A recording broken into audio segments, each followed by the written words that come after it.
Howdy! Welcome to Farmer Al with InHomeHarvest. Today is our very first episode, very exciting, inaugural filming. We're in front of our live studio audience. Thanks for coming out, everybody.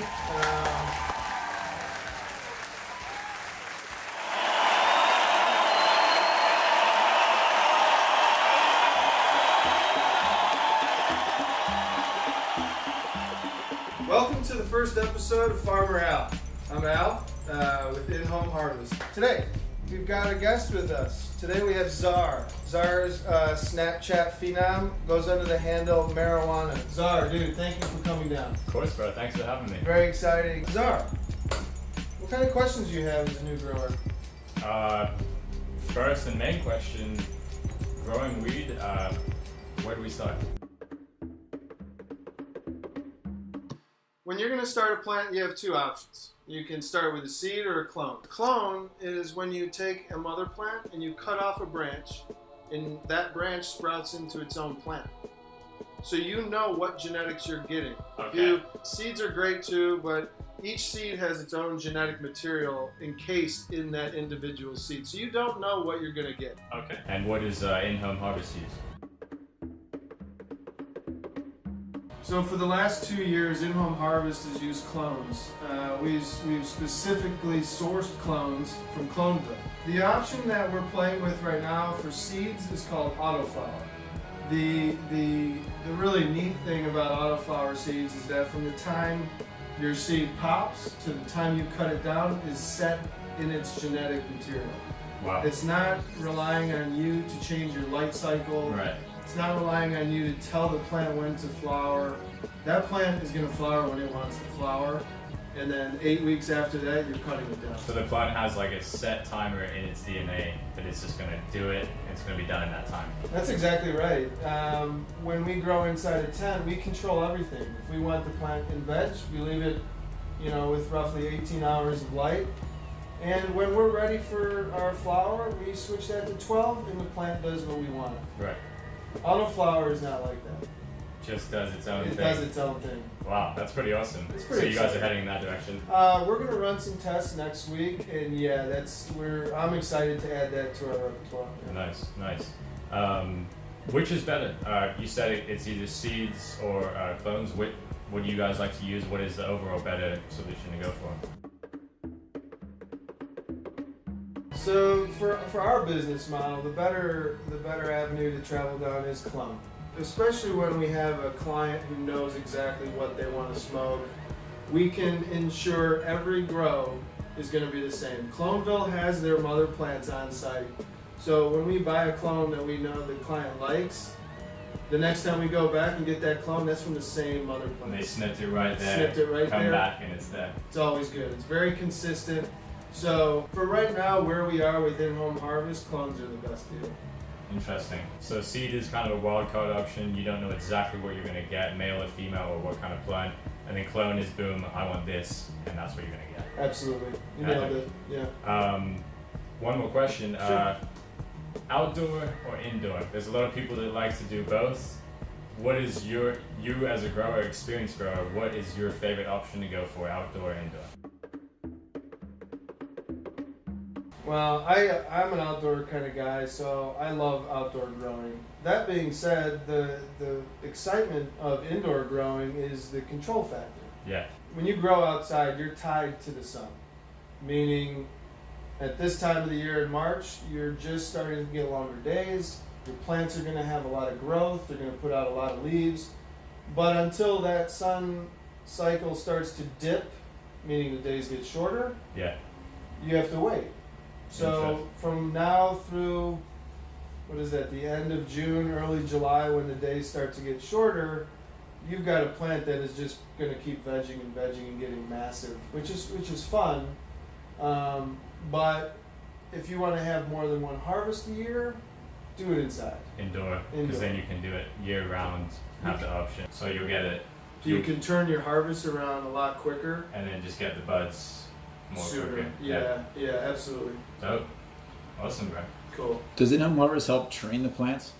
So part of the growing process is training your plants. Our vegetation cycle will vary between 4 to 8 weeks. So in that time, it allows us opportunities to do things like topping or fimming. We use trellis netting to create a scrog. So short answer is yes, we train the plants to get the maximum yield. Well, hey, let's head downstairs and I'll show you how we can transplant clones. Let's do it. Cool. Let's go.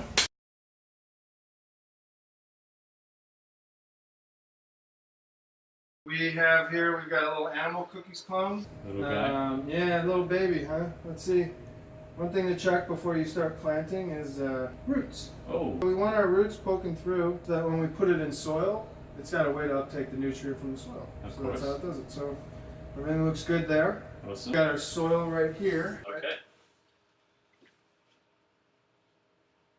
So when we're ready to transplant, there's a few things to look for. One is our soil height. We want our soil to be, level with the top of our pot. We want it all the way up. We don't want to pack down. We don't want to press our soil down. We want it to be light and fluffy. Okay. As we water, what's going to happen is the soil is going to actually sink. Kind of sink down. Yeah, and we want that to happen naturally. When you do that, it's leaving air pockets for our roots to travel through. Mm. And when it does that, it can find all the nutrient that's in this little pot. And once we get this guy in and it's fully cloned, what's the most important thing for the upkeep to making sure it stays healthy? Because of course, if it's a baby, it's probably the beginning process is probably the hardest. Absolutely. So when this is in our soil, the first 3 days after transplanting are critical. We need to keep an even moisture around this cube so that the soil stays moist and it gives our roots a chance to start venturing out. Got it. When our roots start to go out, our plant starts to grow up. And if you see it growing, then you're on the right track, Yeah, right? you know you're heading in the right direction. So we've got our baby, we've got our soil. Always keep your tags. It's so easy to forget what we're growing. So we'll just put that there for now. I take 2 fingers right into the center of the pot, and I just move the soil side to side so that you're essentially creating a nice little square. Next thing I do, I take a little bit of water, and I just water where our roots are going to be. To soften it up, or what's the... Soften it up and help the roots transition. So that'll help ease the transition. Cool. When we drop it in, we want the top of our Rockwell cube to be just below the soil line, like that. Okay. And all we do is we fill it in, keeping in mind we still don't want to pack Don't want to it. pack it too much. Last thing we want to do is pack soil, because essentially what happens is it suffocates your roots. Right, and then they have no chance to They kind of can't expand. move, they can't uptake. Yeah. Roots love oxygen. Right. So if you take that soil and crush it down, there's Then no they- airflow. Nowhere to breathe. Absolutely. So once we get it centered, we like it, we're happy with our soil line, we're going to water it. All right, let's do it. We don't need a lot of water, and we don't need it soaked. We want it moist.